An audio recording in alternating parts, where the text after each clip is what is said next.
제작물은 보건복지부의 2014년 아동안전사고 예방사업의 일환으로 한국생활안전연합, 대한적십자사, 중앙아동보호전문기관이 제작했습니다.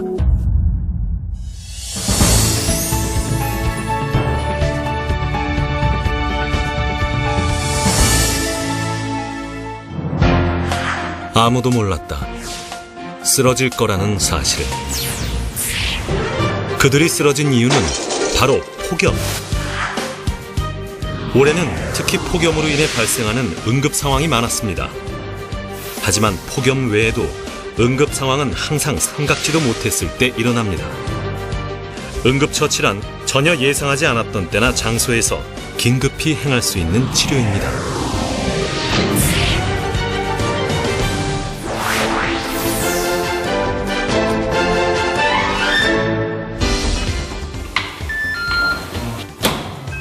야, 왔냐? 빨리. 방과 후 준석이네 집에 놀러온 민준이. 신나게 게임을 하던 두 친구는 배가 고프자 라면을 끓여 먹기로 했습니다.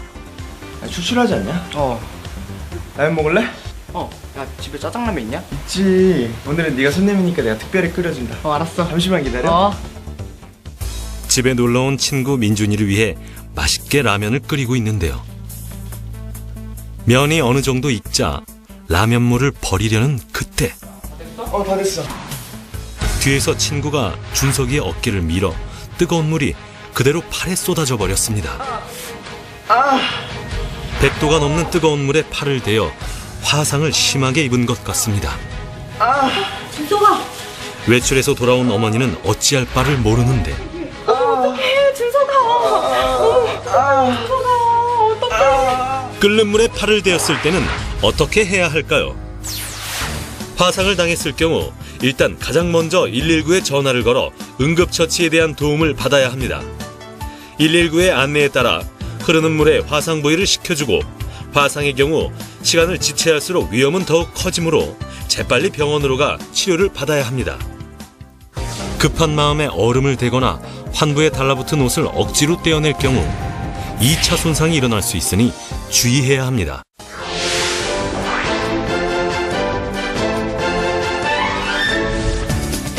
겨울방학을 맞아 엄마와 함께 스키장에 다녀온 현주.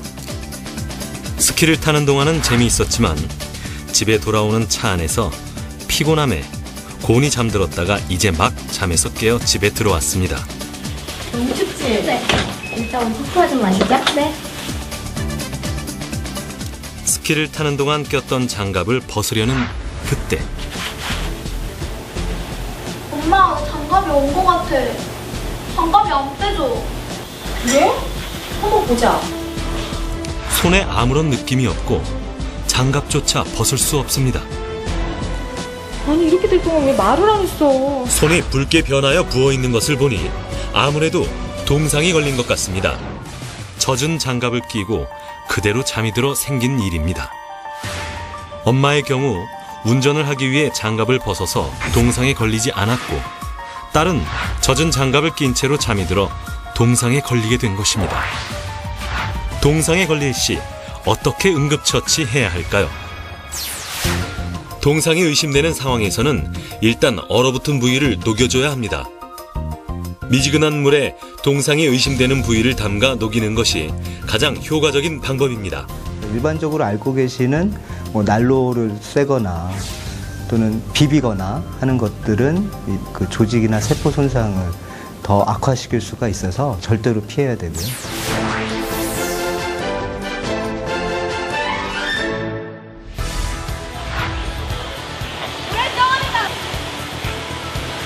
진짜 시원하다.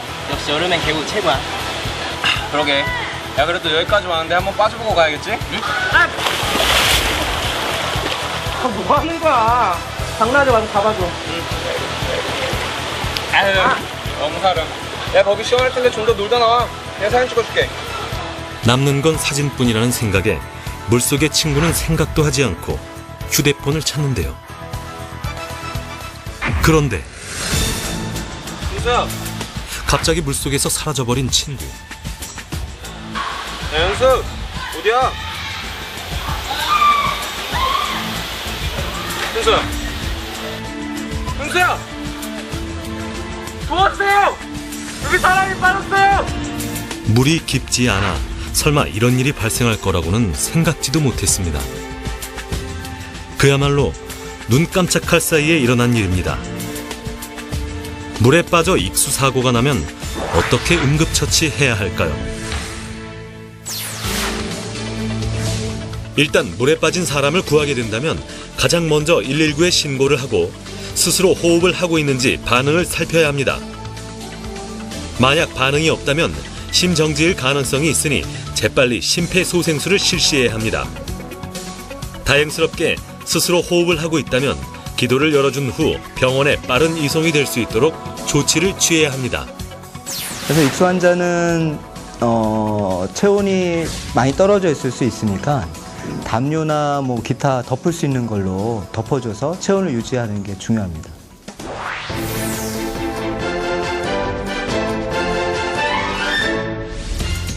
각자 개성이 넘치는 요즘 학생들. 그러다 보니 크고 작은 안전사고가 끊이지 않습니다.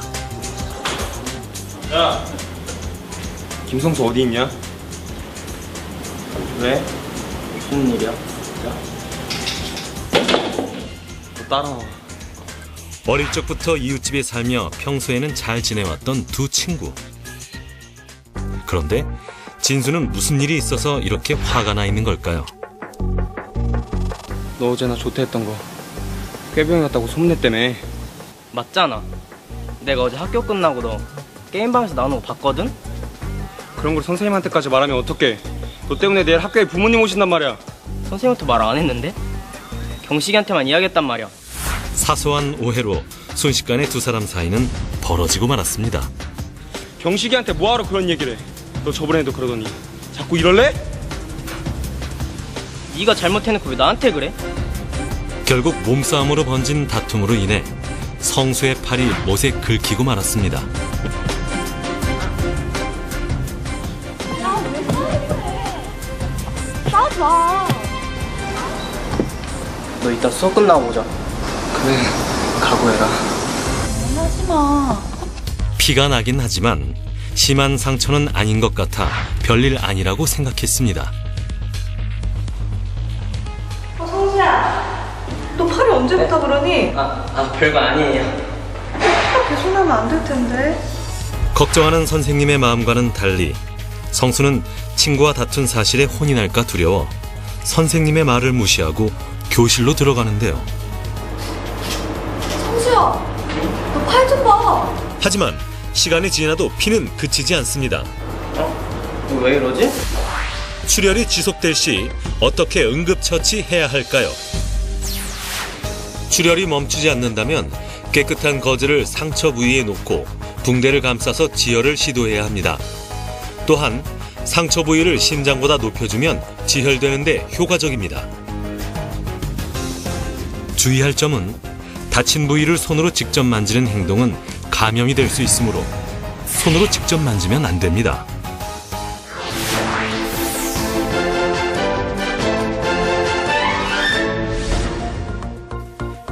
학교에서 조장을 맡고 있는 두 학생. 미영아, 오늘 과학 수업은 뭐해? 나도 정확히는 모르겠는데 선생님이 과학준비실에서 메탄올 가져왔는데. 선생님의 지시로 과학 준비물을 가지러 왔는데요. 아 맞다, 내가 어제 인터넷에서 봤는데 에탄올이라고 소주 원료가 있대. 우리 한번 마셔보자. 소주 원액은 무슨 맛일까? 그런데 그런 거 함부로 먹어도 되나? 아이 그래. 근데 에탄올이 어딨지? 누가 벌써 마셨나? 호기심에 빠져 제대로 확인하지도 않고 과학 준비실에 있는 용액을 마시기로 한 두 친구. 수진아, 여기 메탄올이라는 게 있는데 지난번에 과학 선생님이 에탄올이랑 비슷하다고 하지 않았어? 글쎄, 이름이 비슷하니까 맛도 비슷하지 않을까? 그럼 우리 몰래 조금만 먹자. 조금 게 별일 있겠어? 먹자. 학교 과학실에 있는 화학품은 실험에 쓰고 공부에 도움이 되기 위해 비치된 물품입니다. 선생님의 지도 없이 사용하거나 화학품을 음용할 경우 사고가 일어날 확률이 매우 큽니다. 잠시 후 메탄올을 마신 두 학생은 그 자리에서 정신을 잃고 쓰러지고 말았습니다. 너 왜 그래? 저기 무슨 일이 있었던 거야? 예전에는 화학 공장에서 중독이 일어나는 경우가 많았으나 최근에는 잘못 알고 마심으로써 일어나는 메탄올 사고가 더 많습니다. 독성 물질을 먹어서 생긴 중독 사고, 어떻게 응급처치해야 할까요? 만약 독성 물질을 섭취했다면 어떤 종류의 화학 물질인지 파악하는 게 중요합니다. 그리고 119에 전화해 응급처치에 대한 도움을 받아야 합니다. 함부로 구토를 시켜서 그 물질을 나오도록 시도하는 방법은 위험할 수가 있어서 피하시는 게 좋겠습니다. 주변에서 갑작스런 응급 상황이 발생하면 이성적인 판단을 해야 합니다. 가장 먼저 해야 할 일은 여보세요, 119죠? 도와주세요! 여기 사람이 빠졌어요! 아, 일단 따뜻한 물에 담그라는 거죠? 네. 응급 상황이라고 해서 침착하지 못하면 더욱 큰 사고로 이어질 수 있습니다. 침착한 대응만이 가장 좋은 응급처치입니다. 당신의 응급처치가 내 곁에 있는 소중한 사람의 생명을 살릴 수 있습니다.